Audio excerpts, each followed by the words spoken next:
ফিলিস্তিন নামটা শুনে এড়িয়ে যাচ্ছেন? যান, এড়িয়ে যান। কেননা ফিলিস্তিন তো আর আমাদের বাংলাদেশ না। কোনো সমস্যা নেই, এড়িয়ে যান। কিন্তু একটা কথা মনে রাখবেন, সেই কাল কিয়ামতের দিন যখন আল্লাহ আপনাকে প্রশ্ন করবে, তখন কি করবেন? কি করবেন যখন জিজ্ঞাসিত হবেন যে কেন আপনি মজলুম ফিলিস্তিনদের পাশে থাকেননি?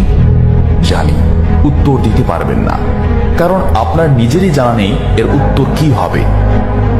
এখন হয়তো বলতে পারেন যে আমি কি করে ফিলিস্তিনে গিয়ে মজলুমদের পাশে থাকব, কি করে এত দূর গিয়ে সাহায্য করব? হ্যাঁ, এইরকম প্রশ্ন যদি আপনার মনে উদয় হয়ে থাকে, তাহলে অবশ্যই আপনার মনে অলসতা আর বজ্রে ভরা।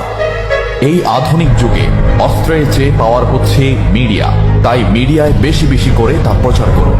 হ্যাশট্যাগের মাধ্যমে প্রতিবাদ করুন। এই ক্ষুদ্র প্রতিবাদ একদিন অনেক বড় প্রতিবাদ হয়ে দাঁড়াবে। বিজয় একদিন ইসলামেরই হবে ইনশাআল্লাহ। এটা আমার কথা নয়, এটা এই মহাবিশ্বের প্রভুর কথা। একটা কথা মনে রাখবেন, ক্ষুদ্র ক্ষুদ্র বালিকণা, বিন্দু বিন্দু জল গড়ে তুলে পাহাড় পর্বত, সাগর অতল।